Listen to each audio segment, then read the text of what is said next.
샬롬, 주님의 이름으로 축복합니다. 저와 여러분의 삶의 현장에 하나님의 은혜들, 여호와의 보호하심과 치유하심이 언제나 함께 하시기를 주님의 이름으로 축원합니다. 오늘 금요 예배를 함께 드리도록 하겠습니다. 찬송가 441장 함께 찬송합니다.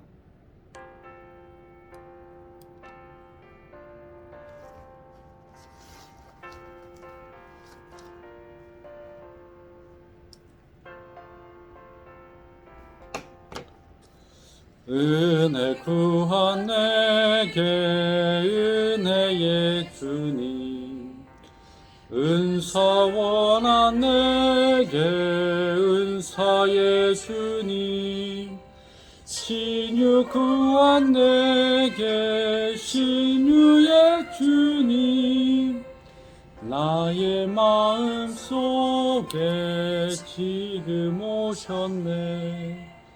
나의 생명 되는 내 주 예수님, 영원토록 모셔 내 기쁨 넘치는 말씀 위에 서서 내 뜻 버리고 감정을 버리고 말씀에 서니 불완전한 믿음 완전해지고 내가 이제부터 주만 붙드네.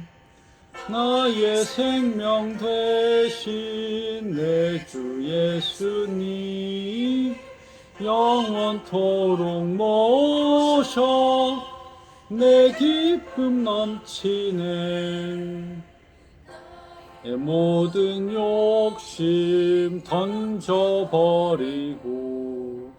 내가 염려하며 계획하던 것 나 잊고 기도하며 주께 맡기고 주의 뜻을 따라 살기 원하네. 나의 생명 되는 내 주 예수님, 영원토록 모셔 내 기쁨 넘치네.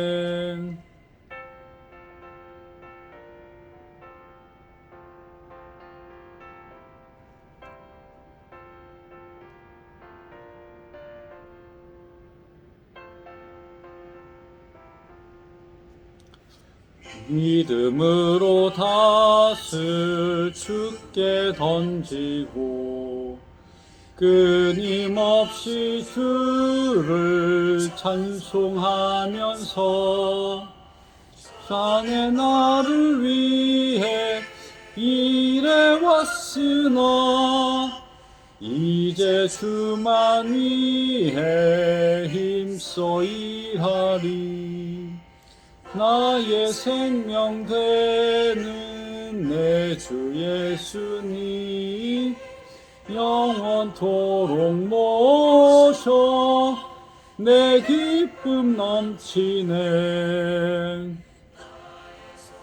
왕되는 구주 예수님, 이 세상에 다시 강림하겠네. 나의 등불 밝혀 손에 들고서 기쁨으로 주를 맞이하겠네. 나의 생명 되는 내 주 예수님, 영원토록 모셔 내 기쁨 넘치네. 아멘.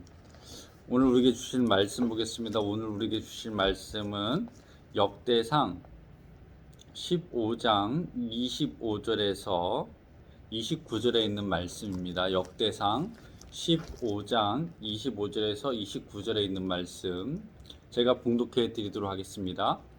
이에 다윗과 이스라엘 장로들과 천부장들이 가서 여호와의 언약궤를 즐거이 메고 오베데돔의 집에서 올라왔는데 하나님이 여호와의 언약궤를 맨 레위 사람을 도우셨으므로 무리가 수송아지 7마리와 숫양 7마리로 제사를 드렸더라. 다윗과 및 궤를 맨 레위 사람과 노래하는 자와 그의 우두머리 그나냐와 모든 노래하는 자도 다 세마포 겉옷을 입었으며 다윗은 또 배 에봇을 입었고 이스라엘 무리는 크게 부르며 뿔나팔과 나팔을 불며 재금을 치며 비파와 수금을 힘있게 타며 여호와의 언약궤를 메어 올렸더라. 여호와의 언약궤가 다윗성으로 들어올 때에 사울의 딸 미갈이 창으로 내다보다가 다윗 왕이 춤추며 뛰노는 것을 보고 그 마음에 업신 여겼더라. 아멘. 기도합니다. 하나님, 오늘도 몸을 구별하고 마음을 구별하고 장소를 구별하고 시간을 구별해서 하나님 앞에 예배하게 하신 것 감사합니다. 오늘 함께 말씀을 나눌 때 말씀의 능력들이 온전히 저희의 영과 육과 혼을 사로잡아 주시고 하나님이 심지 않은 모든 것들은 우리 삶의 현장에서 우리에게서 떠나게 하시고 온전히 하나님의 은혜만, 하나님의 축복들만 우리 삶 가운데 흘러 넘치게 하여 주옵소서. 예수님의 이름으로 기도합니다. 아멘. 네, 우리가 지난 시간에 역대상 14장을 보면서 전쟁에 대해서 함께 나눴습니다. 돌이켜보자면 전쟁에서 승리하는 방법은 하나님이 함께하는 것이다. 예, 저와 여러분의 삶의 현장에 모든 관계들, 모든 일들, 환경들, 하나님의 역사가 함께하기를 주님의 이름으로 축원합니다. 이제 역대상 15장에 가서 우리가 주목해야 될 것은 언약궤를 이제 다시 갖고 오는 겁니다. 우리가 잘 아는 것처럼 첫 번째 언약궤를 옮기려는 그 계획들이 실패로 돌아갔습니다. 하나님의 영광을 위해서 시도한 일이지만 그 어떤 방법적인 것들이 준비되어지 못했기 때문에 실패로 돌아갔습니다. 그래서 그 실패는 결국 두려움이라는 것으로 인해서 언약궤를 예루살렘에 갖고 오지 못하고 오벳에돔의 집에 방치하게 되죠. 방치라는 표현이라기보다는 오벳에돔의 집에 이제 맡겨 놓습니다. 그리고 그 오벳에돔의 집에서 석 달 뒤에 하나님의 축복이 흘러 넘쳤죠. 이 얘기 뭐냐면 하나님께서 어떻게 이스라엘을 용서하셨다는 것을 간접적으로 상징합니다. 다윗과 사울의 그 특별한 다른 점이라면은 다윗은 언제나 하나님을 기쁘시게 하기 위해서 노력했다. 그렇게 볼 수 있습니다. 하나님 마음에 합한 자다 이렇게 표현할 수 있죠. 이 언약궤를 예루살렘으로 갖고 오는 것이 다윗의 어떤 갈망이었습니다. 꿈이었습니다. 그래서 다윗이 15장 1절에 다윗이 다윗성에서 자기를 위하여 궁전을 세우고 또 하나님의 궤를 둘 곳을 마련하고 그것을 위하여 장막을 쳤다. 다윗이 자신의 그 집을 졌고 또 그뿐만 아니라 하나님의 언약궤를 모실 곳을 준비했다는 겁니다. 그 장막을 쳤다는 거죠. 이 얘기 뭐냐면 다윗은 하나님의 언약궤를 예루살렘으로 갖고 오기를 희망했고 그것들을 다시 어떻게 도전했다는 겁니다. 여러분, 우리가 이제 신앙생활은 뭐냐 할 때 이 다윗의 언약궤를 운반하는 이 두 번째 과정들을 통해서 신앙생활에는 도전이 있다는 거예요. 물론 이 도전이 이제 외부적으로 우리를 향해 오는 도전도 있지만 어떻게 하나님의 영광을 위해서 우리가 도전해야 될, 시도해야 될 것들이 있다는 겁니다.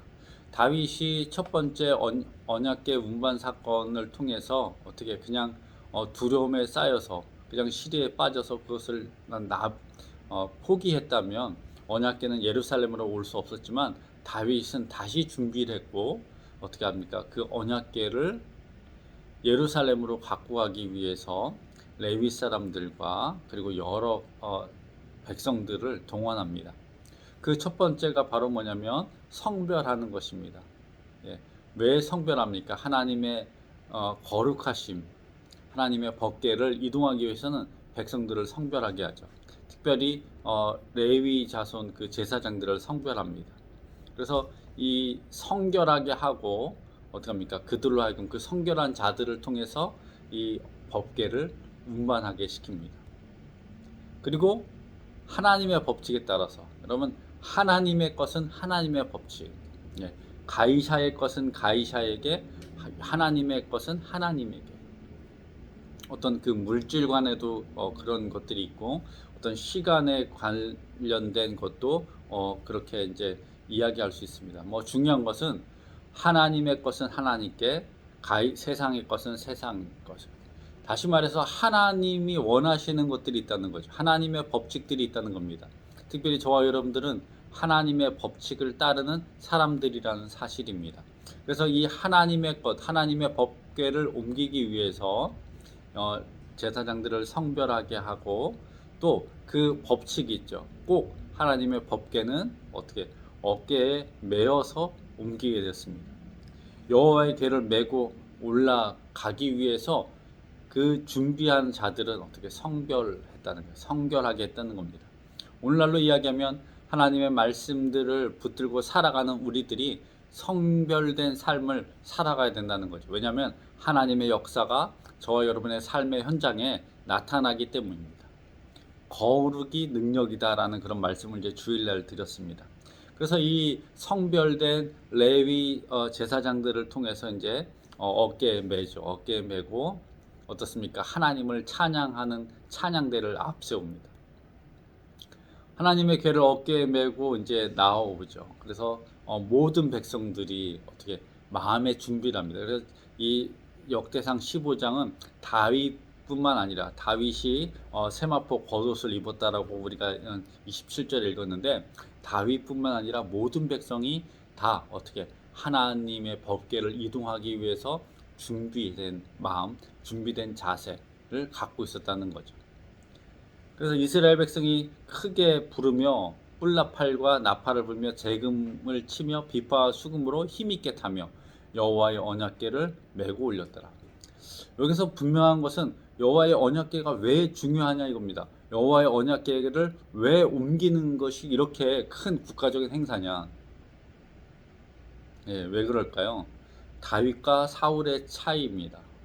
다윗은 하나님을 어떻게 존중했죠. 하나님의 백성임을 본인이 알고 있었습니다. 그래서 다윗은 하나님이 자신과 함께함을 알고 그 하나님을 어떻게 잘 모셨다는 거죠. 여러분, 저와 여러분 삶의 현장에 누가 함께하고 있습니까? 하나님이 함께할 줄로 믿습니다. 하나님이 우리와 함께 하시기에 우리가 어떻게 말씀 가운데서 말씀을 붙들고 우리가 성별되어 살아가고 있다는 겁니다. 그래서 이 사무엘은 여호와 하나님은 만홀히 여기심을 받지 않는다라고 이야기하죠. 하나님을 존중할 때 하나님의 은혜가 우리 인간에게 내려지는 겁니다. 그래서 다윗이 언약궤를 옮길 때 그 이야기를, 언약궤 운반하는 과정을, 두 번째 그 2차 언약궤 운반하는 과정을 역대상 15장은 쓰고 있습니다. 이것을 통해서 다윗이 얼마나 하나님을 사랑했는지를 알게 되죠. 그리고 재미난 것은 언약궤가 다윗 성으로 들어올 때 사울의 딸 미갈이 이제 창에서 그 광경을 바라보고 있습니다. 다윗이 얼마나, 물론 이제 우리가 이제 초점을 맞추는 것은 미갈이 다윗을 어떻게 우습게 여겼다는 거죠. 업신여겼다는 것을 적고 있지만, 반대로 이야기하면 다윗이 성막의 그 언약궤가 예루살렘으로 들어오는 것이 다윗에게 얼마나 기뻤는지, 다윗왕이 춤추며 뛰어노는 그 모습들이 아주 천진난만했다는 겁니다. 너무나 기뻤다는 거예요. 여러분, 저와 여러분의 삶의 현장에 하나님이 주시는 기쁨들, 하나님이 주시는 은혜들로 말미암아 저와 여러분의 삶의 현장에 진정한 삶의 기쁨, 그리고 감사들이 언제나 가득하시기를 주님의 이름으로 축원합니다. 그래서 온 백성이 축제가 되는 거죠. 하나님의 언약궤가 예루살렘으로 들어올 때 예루살렘은 진정한 어떻게 하나님의 성이 된다는 겁니다.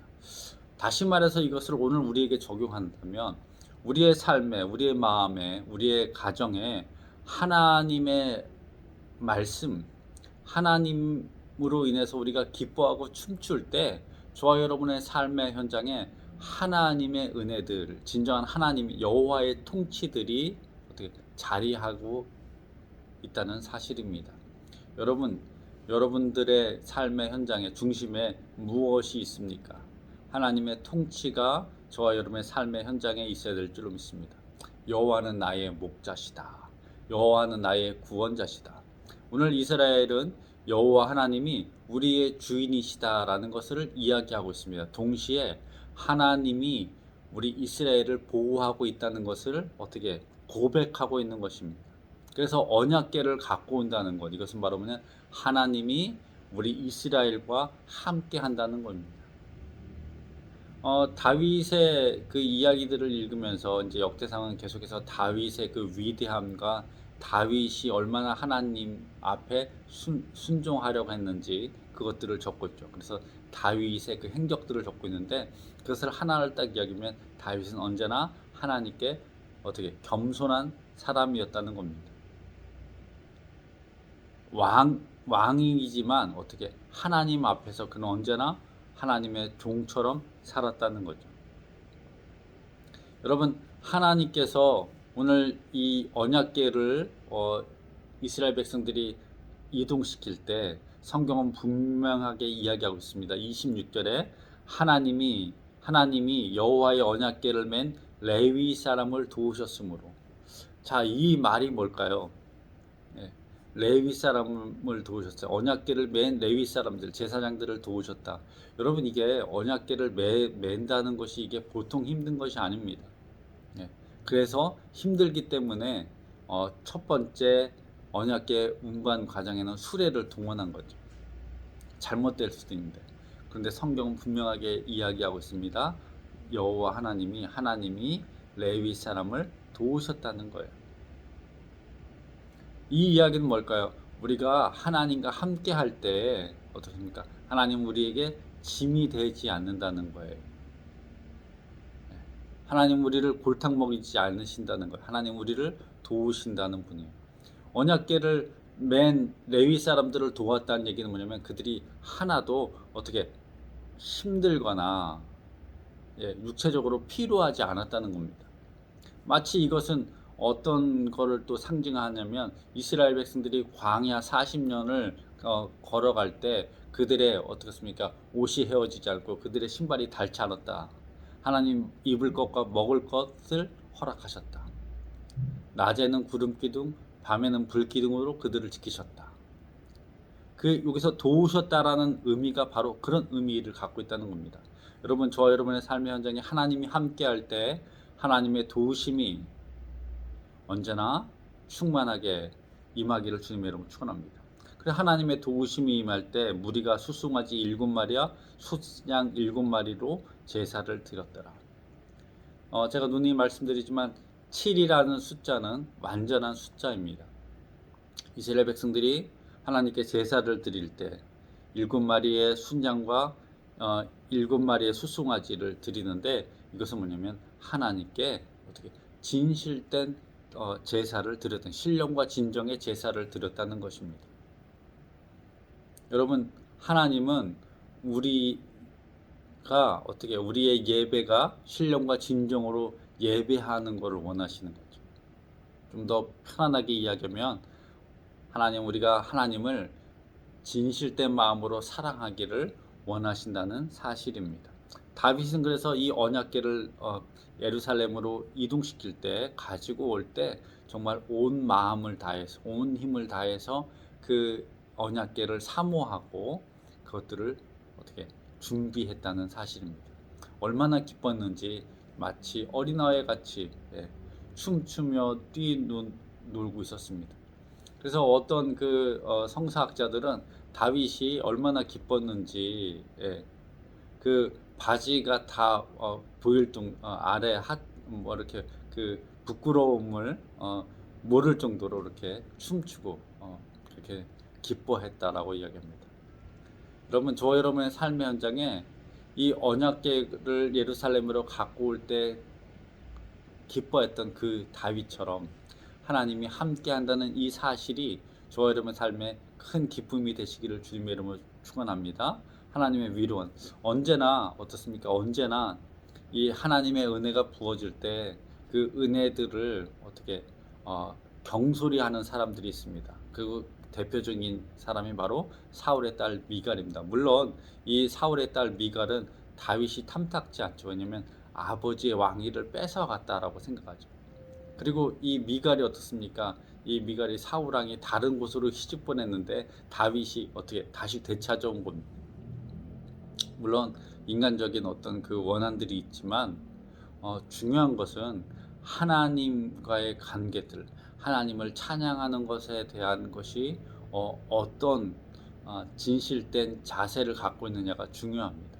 여러분, 저와 여러분의 삶의 현장에 하나님으로 인해서 기뻐하고 여호와로 인해서 승리하며 여호와의 축복하심이, 여호와의 권능이 저와 여러분의 삶의 현장에 가득하기를 주님의 이름으로 축원합니다. 기도합니다. 하나님, 다윗이 언약궤를 다시 예루살렘으로 가져올 때 하나님의 말씀대로 순종하여 모든 규례를 지켜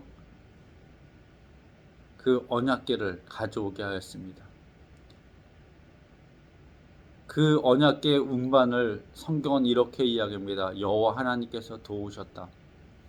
하나님, 다윗을 도우셨던 것처럼 우리의 삶, 우리의 모든 환경들 하나님께서 도와주옵소서. 우리가 말씀에 의지하여 살아가기를 원합니다. 우리가 하나님의 은혜를 간구합니다.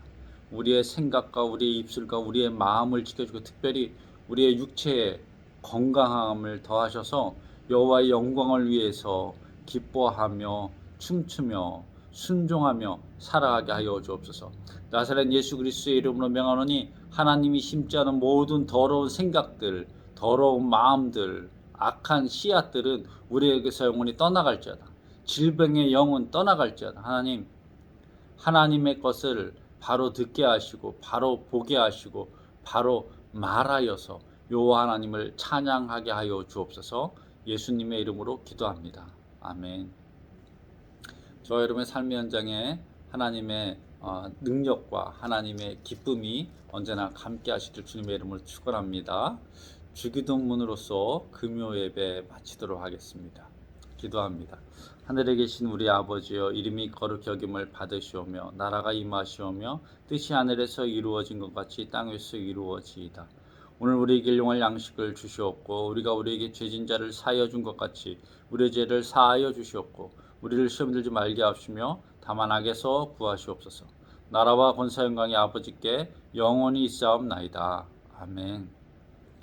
여러분, 가을이 이제 더 확실하게 이제 확연하게 가을 날씨에 접어들었습니다. 저와 여러분의 삶의 모든 현장에 그리스도의 풍성함이, 그리스도의 은혜들이, 하나님의 영광들이 더 깊이, 더 높이, 더 길게, 더 넓게 나타나기를 주님의 이름으로 축원합니다. 감사합니다. 샬롬.